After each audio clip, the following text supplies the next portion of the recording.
Good evening, everyone. We are the Gratitude Girls.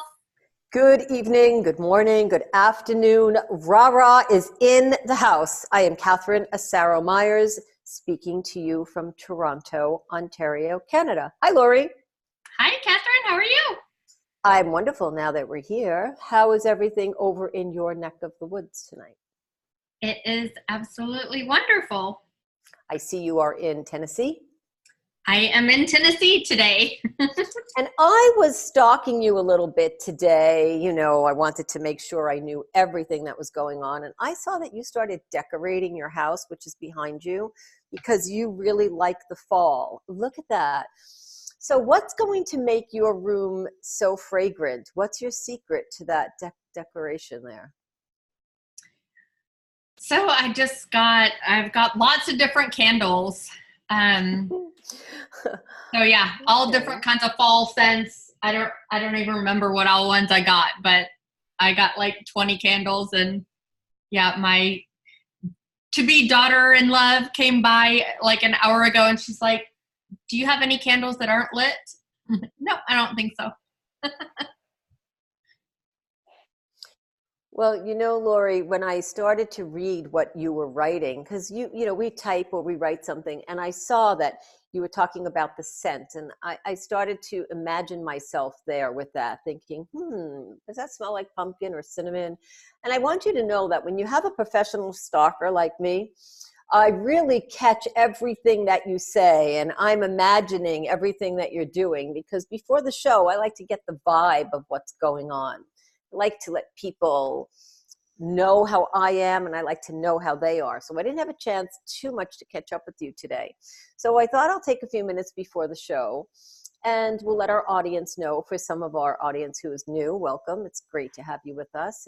And for our loyal, faithful audience who is here time and time again, we couldn't do this without you. So thank you so much.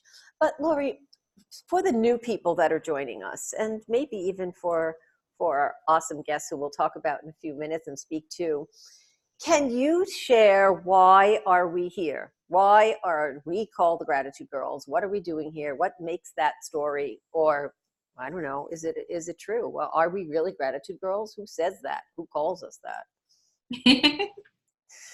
Yeah, absolutely. Well, Catherine and I are both in a direct sales company called Send Out Cards. And every year the company has a theme for each year for our international convention. And then every year there's an award-winning recipient of that theme.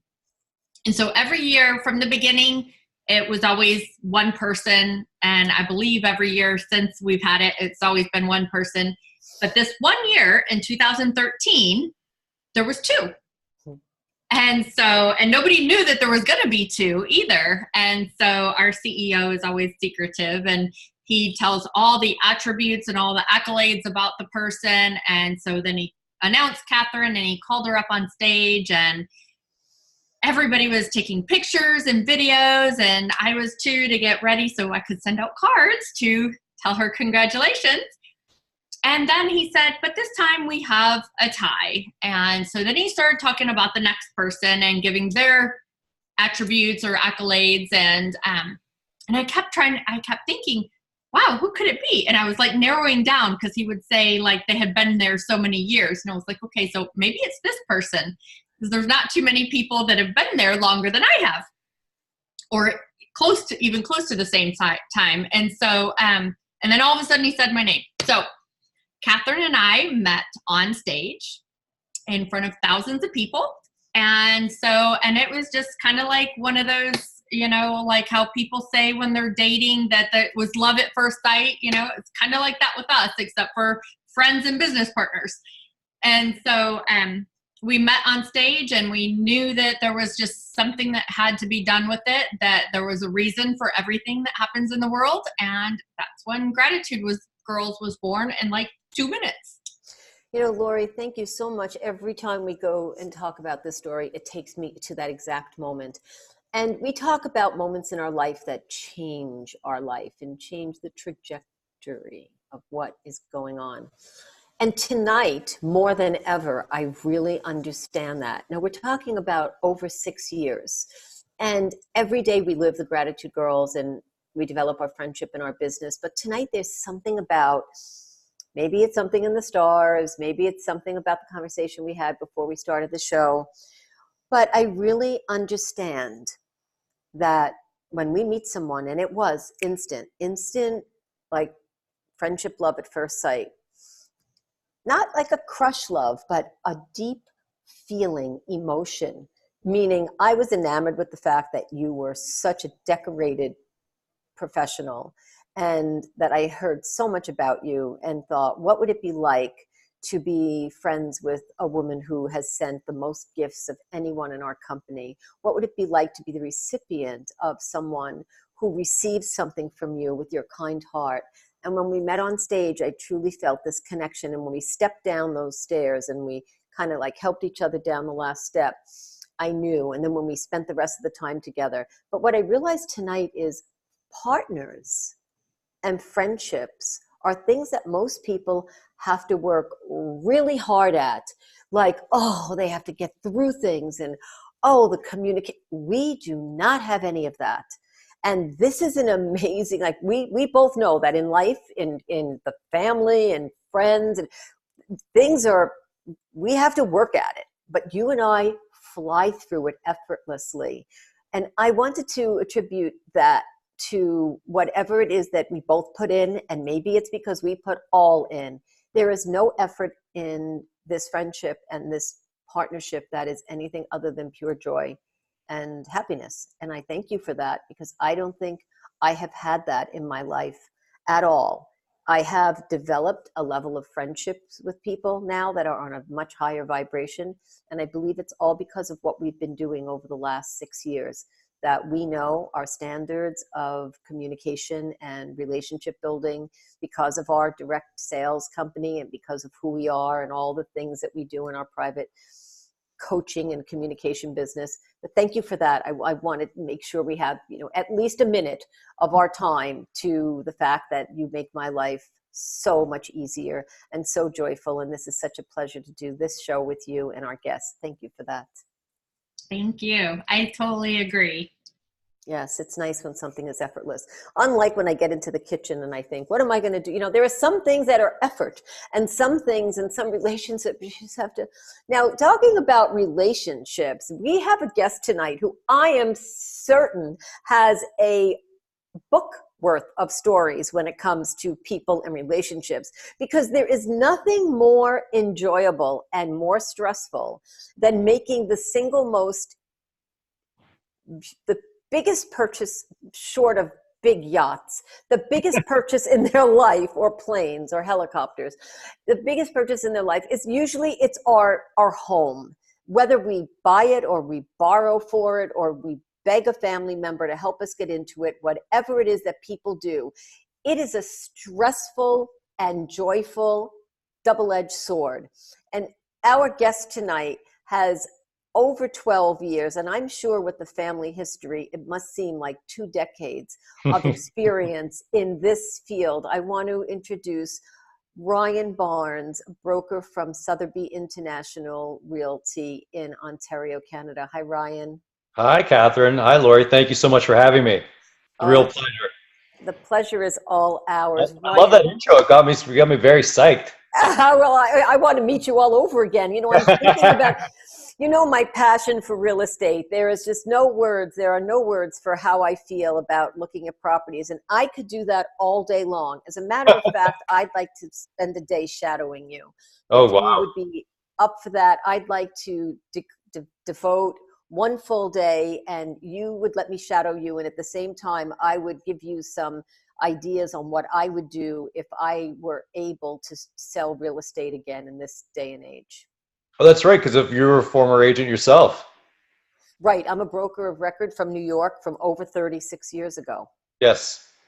Well, I think was just looking at my broker's license. I think what people might not know about it is the $1 million listing, opening a house up, showing a penthouse overlooking the water.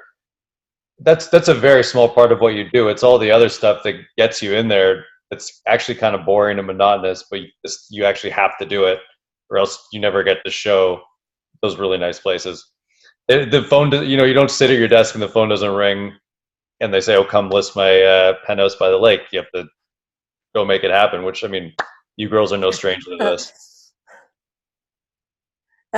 And Ryan, you must hear stories about, because I know that we have a difference in age. So you must hear stories from your dad, like years ago, there used to be ads that ran in the newspaper that would make the phones ring, and the agents would sit at their desk waiting for those incoming calls. In New York, this is what would happen in the States. So we would write a real catchy headliner. It would go into the paper, and Wednesday morning or Thursday morning, the phones would ring and the agents would all be at their desk waiting for those calls to come in, taking those leads. And that would be like the buyer leads, right? Very few would be listing leads.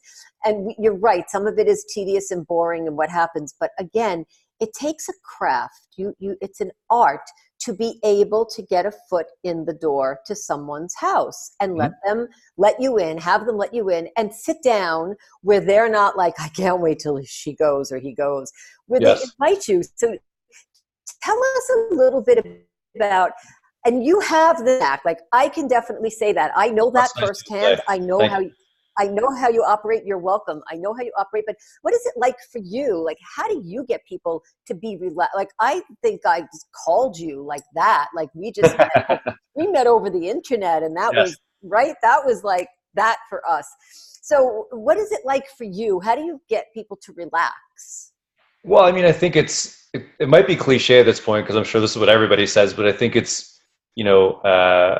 asking questions and coming from a place of genuine curiosity versus just saying, here's the listing agreement. What are we going to list it for? Let's go. So, asking them why they're selling, what they love most about the home. What do you think other people might like about the home?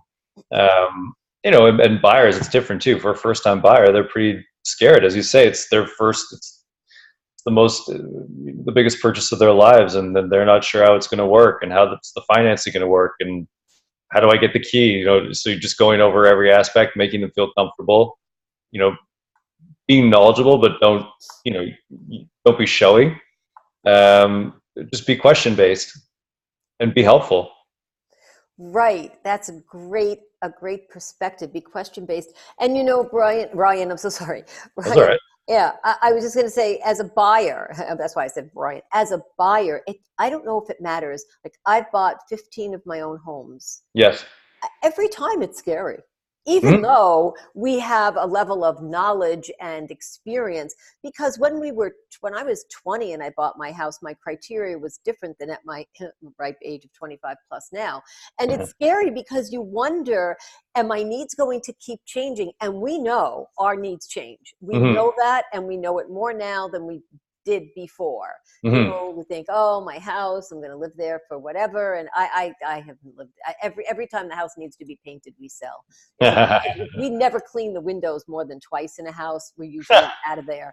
And David and I talk about it all the time. We're like, anytime a house needed to be painted, we put it up on the market for sale. Like, why is that? And we painted our last house, like, for 6 weeks. We had a great guy, Dane, came in. We became great friends with him, and he painted the house Chantilly white, and it was amazing. And I think the second time that we looked at it and said, gee, maybe we should start to like, that's it, we were out of there. So it is scary no matter how many times you've bought a house, but you still have a knack of having people get relaxed. There's a way about you where you don't make them feel like, yeah, well, this building, you never really know, you don't know what's going to happen with it. You are really you're a matter of fact, and that also is not easy to do. Well, yeah, no, I think especially if someone doesn't know a neighborhood, I think sometimes in the early going I was too question based. They say like, well, what do you think of the building? I'd say, well, I don't know, what do you think of the building? At a certain point you have to step up and say, look, this building's great because it's older and the units are larger, but you're going to pay a bit bigger maintenance fee. Would you rather have a smaller unit with lower maintenance fees, or a larger unit with higher maintenance fees? Like, what's your ask questions, but helpful ones. Right. So Ryan, have you ever said to anyone, don't buy this house. It's not for you. I've taken you to see so many. I know this one's not for you. Yes. And then generally I think that makes them like it more. Oh, that's funny.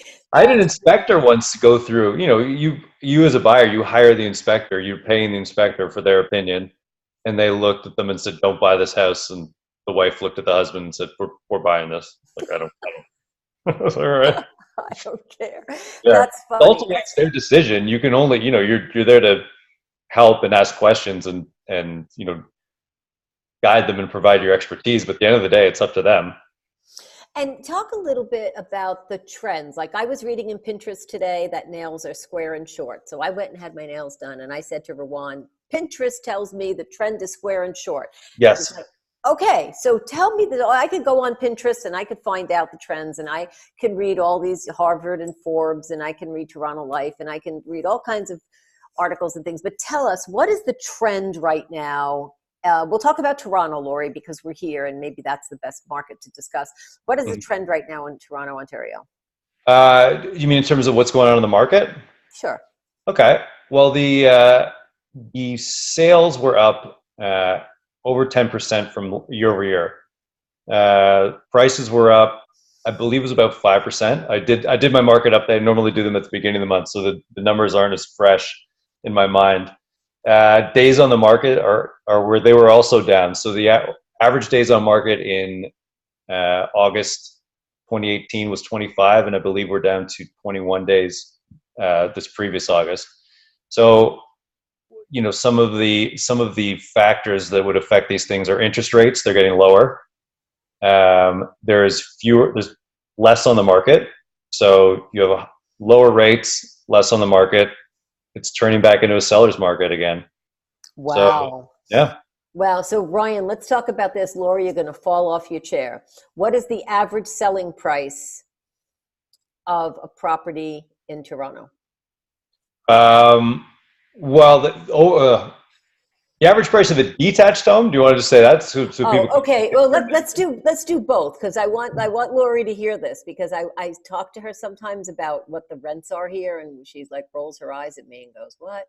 So Yeah. So for this is the one I think people are most interested in, especially from Edmonton. In the 416 area code, a detached house, the average price is $1.3 million, and you throw everything in the basket, condo, townhouse, everything, the average price is around 780,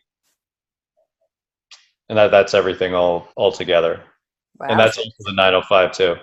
Okay, so for people who are watching and they're like, really 780,000, is that it? And then what happens when you buy a condo for 780? What about these monthly maintenance fees? I know it depends on the buildings, but what do they range from? They're generally 50 cents a square foot on the newer stuff, and then they get a little higher as the buildings get older. But again, I think I'm a fan of older buildings, mainly because you get a larger unit. They're normally because they were built years ago. They're in a good location, so they've got the prime location. They have amenities. I would use the amenities if I lived in a condo. When I did live in a condo, I used my amenities. And they cover more. So in the newer buildings, the maintenance fees cover very little. Oftentimes it's just water, your common elements, and your parking. Whereas there's some buildings where the maintenance fees, yeah, they're on the high side, but they cover everything. You don't get a single bill. Right. And on the high side, just to give some context to that, we're talking about what, $1,500, $1,600, $1,700 a month? They can get up there for sure. Okay, so they can go up to, so Laurie, I wanted you to have this conversation. So you could pay 780, almost 800,000, and we know you can pay more, obviously, for a condo, but that's the average price. And you could pay up to $1,700, $1,800 a month in what's called maintenance fees.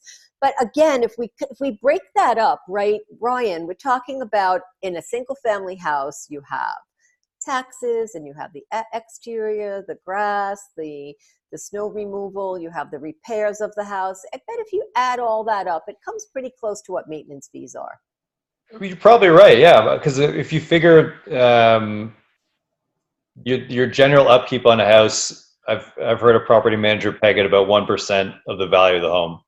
that sort of takes into consideration if you're in a higher end home, whatever you're going to repair, it's going to cost more. So, you know, yeah, at the end of the day, those maintenance fees and what's, you know, for someone like yourself that likes to travel, how nice is it just to shut the door, lock it, and walk away versus having to have your neighbor check on it or your kids check on it? There's Right. definitely, what's the price of peace of mind? I'm laughing because sometimes the neighbor's easier to catch because they live right next door. Because if you're 3 blocks or 5 minutes away, it could be out of the way. So you're probably better off asking a neighbor, worrying, did the garbage pail or the recycling tip over and is somebody going to go pick it up? Oh my gosh. We were talking about that the other day. So it's great when you talk to different ages, right? Raising a family versus people like ourselves who want to just put the key in the door and like walk away and come home and everything is the same. Or if something breaks, we dial the concierge and say, oh, the light bulb burnt, or, this cracked, or and they're like, okay, when can we come and fix it? And at some point that becomes so refreshing. You just think, oh, I don't have to do that. Yes, you don't get to pick and choose everything, but we don't get to do it. So let me ask you, in the day in the life of Ryan Barnes, you're serving people, you're listening to their desires, to their dreams. I want kitchen to be this. I want to look out the window. I want a room for each of my children. I want a place for the dog to run around. You listen to all that day in and day out, and you're serving the public. What do you do to keep your mind sharp and sane and stop yourself from going, stop? Oh, that's a great question. I am a big fan. I'm sure you guys have read him, Tim Ferriss. Yeah, you've heard of him? Yes. 4-Hour Work Week. So he's big on the morning routine. So I've nailed down my morning routine pretty well. I've got it down pretty well. So I'm up at 5. There's a 5 a.m. call with a bunch of agents in the coaching system I'm a part of. Okay. So you'll call in and you'll get, Jimmy Lipper from North Carolina, and he's moderating the call, and he'll say, there'll be a topic, and it's a 5-minute thing, and that just gets you pumped up. Then I go do yoga. I would go to the gym first thing in the morning, but I have to take care of the kids, so I can't. And my wife leaves pretty early. She's not up as early as me, but she leaves early to go to work. So I go downstairs, yoga, meditation, make my breakfast, go over my plan. I've got a business plan. Go over my plan. Go over sort of some big long-term goals that I have set for myself, because I think that's the thing that everyone needs to keep looking at. Why am I getting up and doing this? Why am I working the phones? I think you need to see that every day. So do that. The kids get up probably at 6:15, and then getting them to wherever they need to be. I'm at the office. I meet with my team. Right now, it's just Vanessa and myself, who's a licensed assistant. She's great. We have a huddle, and then this is good. You've got to stop me if this is boring. No, it's not boring. The mornings generally prospecting, following up with people who are interested in buying, arranging appointments. Afternoon is set up for appointments mainly. So going out, either meeting with sellers or showing properties. And then I'm back home in the evening. Okay, that's great. I love the 5 a.m. call. Now, let me ask you this. When do you follow up with people? So like how do you follow up with people, and how long do you follow up with them for? Well, say if I get someone that calls me on a listing and then I throw them in my database, how often do I follow up? Yeah. That is a great question. I'm honing that system too, my follow-up system. I have some drip email campaigns that I use. But generally I've been trying to push more to say, figure out their timeline, and then let them tell me when I should follow up. So if they say, look, I'm not ready for 6 months, great. Can I call you in 6 months? Sure. So I'm not wasting my time and bugging them. Right. So, right. And do they remember you and call you back in 6 months? No one ever calls you back. You got to call them. Never. Never. Ryan. You need a good CRM or database management system. Yes, yes. No one ever calls you back. That's funny. So that's a business where someone says, "I'll call you." You're like, "Yeah, sure, okay." And it's not even on them because they might forget, or I shouldn't say never. No, that's okay. I understood. It was just, it was a very intuition. The way you said it, it was very intuitive. Like, that's your business to yeah, you need the gold's in the follow up. You have to follow up. Right, right. Laura, you must have some questions for Ryan. Yeah. So, one big question I have is, tell me, so we're the gratitude girls, right? So tell me something in your life. It could be on your professional side, but it could be on your personal side too. But some story where you're just extremely grateful for something, and it could be from something that's happened or whatever. Tell us something about that. Ooh, that's a good. Well, okay. Well, right now this does not sound that sexy, but I'm sitting in my mother's basement currently, and the reason we are here is because we're doing a renovation on our house.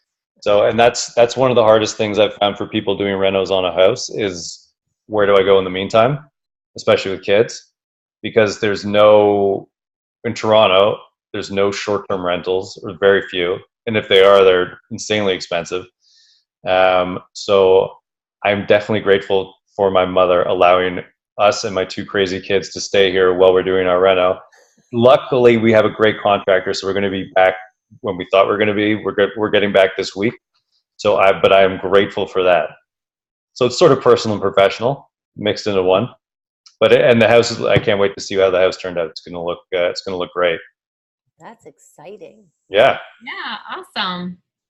Wow. Okay, Laurie, that was a great question, and thank you for bringing us that piece of information, because you're right. When you're renovating a house, like, where do you go? And that's amazing. Well, Ryan, you've been listening to us, and we've been asking you questions, and you're a question-based person in your profession, and probably in your personal life as well. We'd like to turn the show over to you for a few minutes and All right. have you, oh boy, brace ourselves. Just turn the show over to you and have you ask us whatever question you'd like, and just let us know who you're directing it to and who you'd like to answer first. Okay. My question is for Laurie. Laurie, I can tell obviously you guys have a great positive energy, and how do you keep that up in your business? Because you definitely do get like my business, you get a lot of no's before you get a yes. How do you stay grateful and positive and have that energy? So I do a lot of things for that. One thing I've trained myself over the years to just pretty much block out anything that's negative. And anything that does come at me that's a negative, I find a way to turn it into a positive, or find something positive or grateful through it, right? Because no matter what happens, you can always find something to be grateful for or thankful for, either because of it or through it or in spite of it, right? Mm-hmm. And so I was blessed to be brought up that way. My mom was really that way all my life growing up. And then just me through the years of personal development, I've tweaked that better. And sometimes there's still those moments that it's really, really awful, and you have to find other things to figure out. But one thing is, I do a gratitude journal every day before I close my eyes. I pull out my notebook that's in my bedside little cabinet, and I write down 5 things that happened that day, specific and in detail, that I'm grateful and thankful for. So it's never just, like, everybody's always grateful for, their house, their spouse, their kids, whatever, stuff like that. Not every day. Right. But I write, like, every day 5 things, specific and detail, that has happened that day, something. And it could be like little. It could be you know, that like the other day I had cleaned out my truck, and so I have an expedition, and in the back of my truck I have all these file cabinets, and it's like my office on the road since I'm gone a lot. And so it was all in the house, and I had asked my daughter to take it out to the truck for me before she left for work that day, and she did. Right. And so it's something simple like that, but that's, you know, I'm grateful and thankful for that. It's something that I didn't have to do, but that I needed done, you know. And the other day was my birthday, and I woke up in the morning and I was still working that day. And so I came out of my bedroom and walked in the kitchen, and I saw these big happy birthday signs all over the kitchen and stuff plastered everywhere, and things that she had got for me and laid out for me so I would see it first thing. And so it's stuff like that you just, you know, and you take that moment, kind of like what Catherine said earlier too about, you know, talking about my candles and things. You know, that's it. I take those moments, and then she was taking that moment to think about what I was doing, you know, because it sets that tone, right? And so we have the choice, you know, to either think or react or act to anything that happens to us in our life, and it's just how we choose to think or react to it is going to make that difference of how our day's going to go, and how maybe that situation might turn or change or move forward. All right. It's a great answer. Thank you. Okay, Catherine, this one, bear with me for a second. Okay. So my question to you is, I'm looking at your little avatar. In your name under there, it says rah rah. You are one of the most positive people I've met. You have a great energy. You know, it just comes pouring out of you. However, I have a question. Sometimes I've seen where you, and I hope this is fine to say, where you would walk into an apartment we're looking at, and you say, oh, the person that lives here is a Irish, Puritan who is left-handed and is a real jerk to his mother and doesn't get along with his great uncle. Okay, my question is, one, what are the chances that you're right? And two, do you think that thinking that way maybe cuts you off from, because you're kind of walling yourself into a possibility. Now that's a specific example, but do you go into situations already thinking you know what this person's like, and would that negatively affect how you deal with something? Thank you. That's funny. I'm thinking, did I ever say that? So and thank you for saying that. And we did go through a lot of places where you've seen me react to the environment and feel that there's no way I could stay in this environment, or I feel something here that is just not going to work for me. And I can relate it to, I feel something, somebody died here, God forbid, or somebody was in pain here, or somebody was abused here. I could feel something about the left-handed person that was a jerk. If I ever said that, I know I didn't say that. But I will walk in and say, whoa, that's too heavy. There's no way I'm living here. And when I feel that, it comes to me, it comes through me, regardless if I am walking with a pen going, what's happening? Because I feel it when I walk in the door. I feel it through numbers. I feel it through the view out the window. I feel it through the feeling when I walk into the bedroom or the bathroom. So what that does for me is I have no choice. I feel that it comes to me. It's a gift. Could I be right? Could I be wrong? It could have happened 50 years ago. It doesn't mean it happened that day. Right. I often walk into a place and say that this is for, and like we just talked about, well, that's not who lives there. This person bought it, but it still may be that that's not for them. I have a strong intuition, and it's not a right or wrong. Right. It's the intuition. And when something is designed for someone and you have the ability to feel that, you know. So if I said, this is for a married couple, they would really love this water. Mhm. Really not for a couple with kids, because it doesn't have bubbles. Right. And couples with kids really like bubbly water, and this is flat. Yes. And a couple with kids goes and drinks this water. You're like, well, rah, did you just limit yourself? Well, I guarantee you that that person could have just been making a decision in the moment. Mhm. But who is designed for what? Mhm. Is everybody designed to sell real estate? Absolutely not. Some people are doing it and they're just not cut out for it because they're that left-handed, jerk that shouldn't be doing it. But they're doing it. But Yeah. it's not for them. And they're making a living out of it. And they're buying and selling properties, but it's not for them. Mhm. And they may decide at some point to go find their joy and happiness. So the question is, am I cutting myself a buck?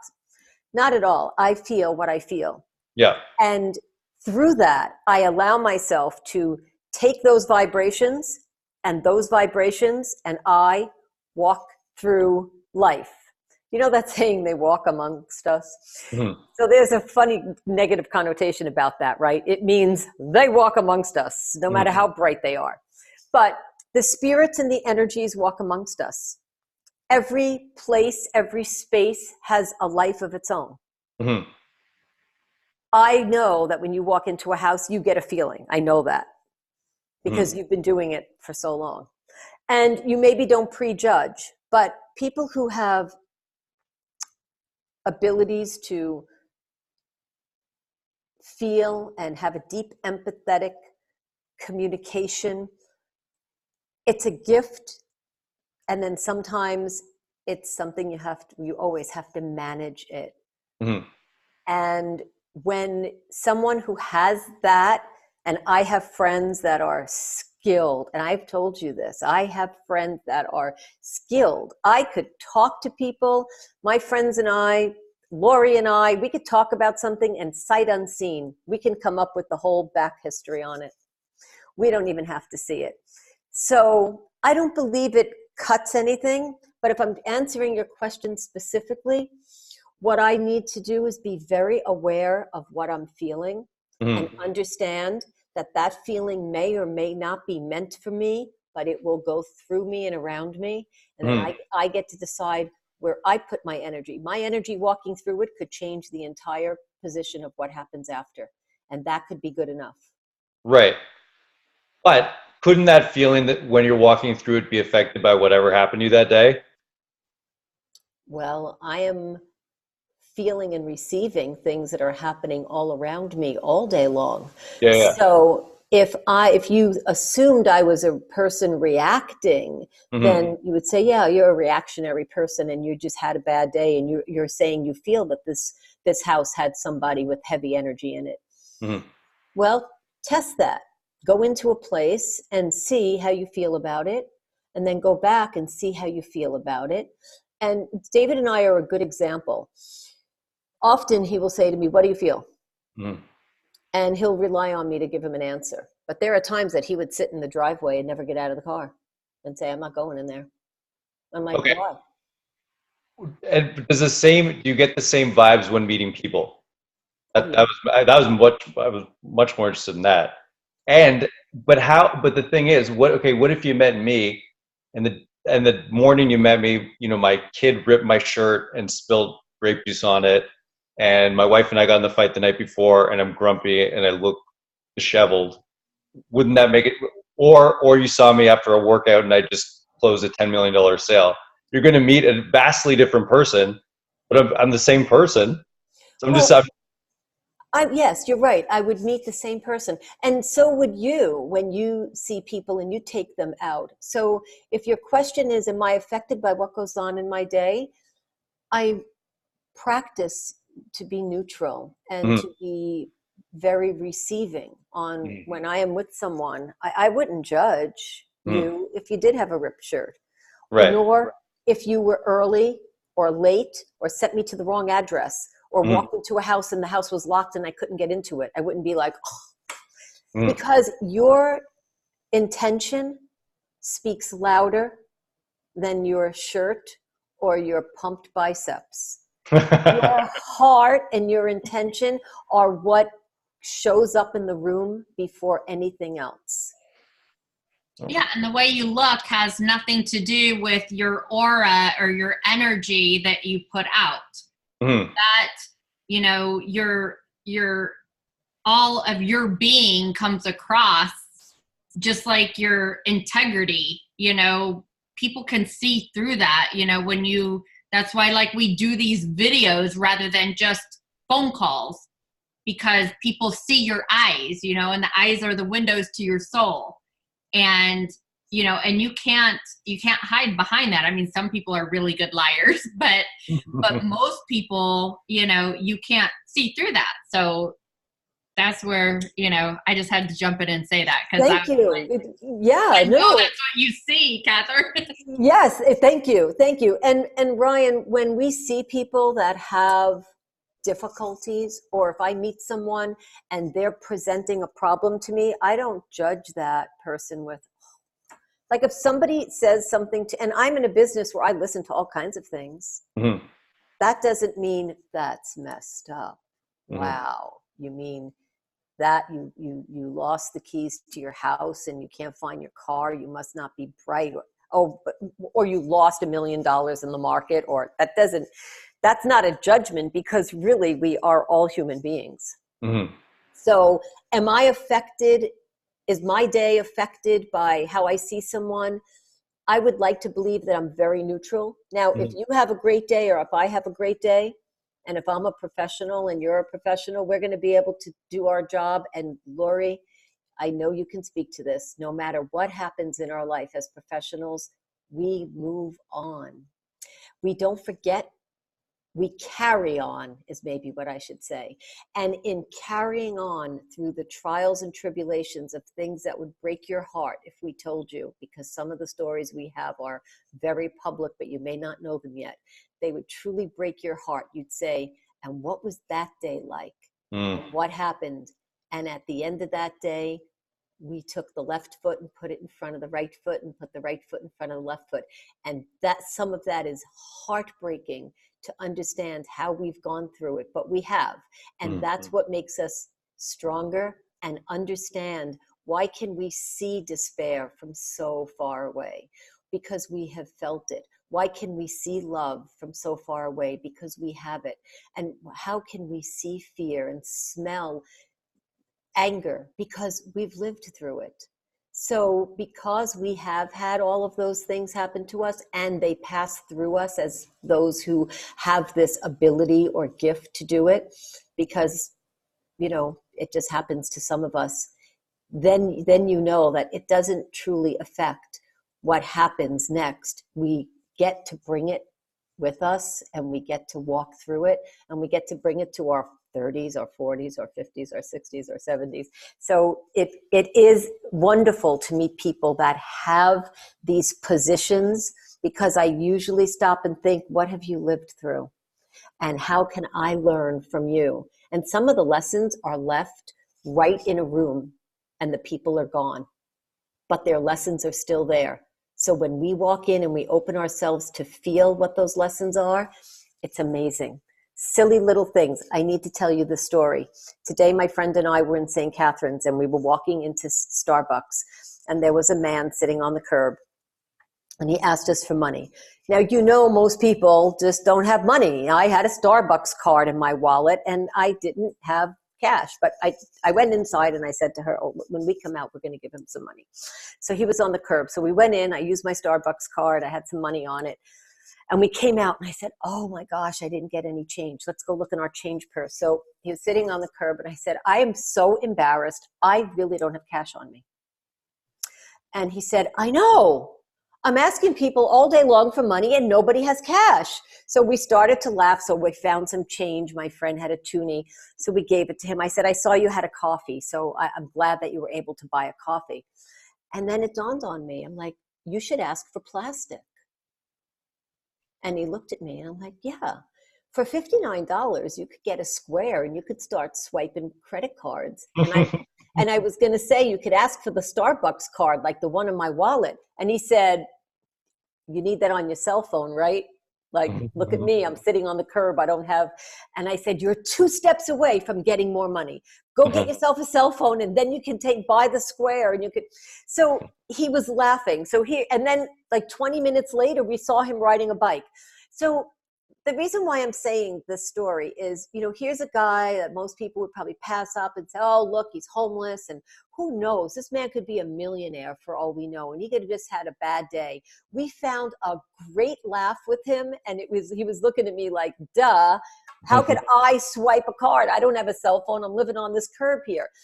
So we feel things about people, and I had a great laugh with him and he had a great laugh, and I will remember him, and I guarantee he'll be back at that Starbucks when I go back to St. Catharines. I'm sure that's his beat.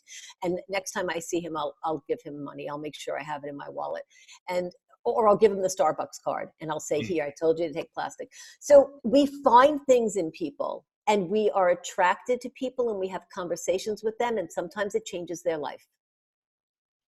I hope I answered your question. There you go. Yes, it was good. Thank you. Thank you for that. See how time flies, Ryan? Yeah. You'd never know. Absolutely. So, Ryan, if you had a message to give to someone tonight, and I know you said you're grateful for your mom, is there anyone that pops into your mind that you'd like to give a message to them? And maybe they'll hear it, maybe they won't. Depends if they watch the replay. Ooh. Well, I had a lovely golf game with a mentor of mine in business. His name is Jeff Johnson. He's a lovely guy, and I really value his opinion. He always takes time, and he really doesn't have to give me great advice. So it would be to Jeff. I am grateful for you, Jeff. That's amazing. I'm so happy that you're able to say that and to your mom. And I hope that Jeff watches this show. We'll make sure that you send it over to him. I will. Yeah, great. Thank you. I hate to look at the clock. Like, I said that before. I don't like to watch the clock, but it is getting close to that time. And I want to thank you so much, Ryan, for being on the show and speaking to us from the heart and asking us questions and sharing with us what's going on in your life. And being in the basement. From the basement, doing this luxurious show from the basement. Okay, we want to follow up on the renoed house, though. Oh yeah, absolutely. I'm going to do I've been doing little updates on Instagram, so I'll do a full reveal. TV. Okay, super. And we'll post it, and we'll make sure people can see that, and then everybody will contact you. Are you going to sell your house now that you're renovating it, or are you going to stay in it? No, I think we'll stay. My wife is like, no, I don't want to leave. She loves it. So okay, good. So you're staying there. Staying there. Okay, super, great. Well, we'd love to follow you with that, and I don't know if I follow you on Instagram. I'm not too sure, but I'll just double check. Well, we'll have to find each other then. Yeah, we will find each other tonight. And you, Laurie. Absolutely. Yes. And Laurie, if anybody's watching the show tonight saying, I want to be Ryan. Oh, wait a minute. What if they want to contact you, Ryan? What if somebody says, I want to speak to Ryan Barnes? How should they do that? You want to give out your home number now? Yeah, sure. It's 416-960-9995. Easy to remember. Okay. Yes. You can be reached like that. And on social media, all your links will be posted. Social's easy too. Okay. Anything you want to tell our audience? Listen, you've heard me. I'm always happy to listen to whatever you have to say, talk you through it. Even if you have no plan on moving in the next 5 years, I'm happy to chat. Oh, that's great. So even if you have no plans on moving, call Ryan. That is amazing. I think I'm going to have a dinner party just for that, so that people can ask you questions. Ask Ryan anything you want. Ask away. Okay, we'll arrange that. We're going to have some friends over, and we're going to have them ask away. See, and then you'll see what I'm talking about. Okay, that's great. So, Laurie, this has been so much fun, Ryan. Thank you so much. Laurie, what happens if a guest is watching and they're saying, I want to be Ryan, I want to get on the show? What do they do to get on the Gratitude Girl Show? Yes, absolutely. So send us a message. Go to our Facebook page at facebook.com/gratitudegirls and hit the little message there and send us your gratitude story. Catherine and I will both read it, and then we will get back with you. Make sure you leave your contact information so we can get back with you and let you know where are on our calendar that we can get you scheduled. Yes, Laurie, this was so much fun. Thank you to our audience. And I am certainly looking forward to our next show, which is the 4th Tuesday of every month, 9:30 Eastern, 8 o'clock Central, 7 o'clock Mountain, and 6 o'clock Pacific. Wow, that's the first time in 6 years I did that part of the show. So tune in with us. And we're really looking forward to hearing your gratitude story. And get in touch with Ryan Barnes because he wants to talk to you, even if it's not about real estate. Thanks, ladies. Audience. Thank you. Have a good night, everyone.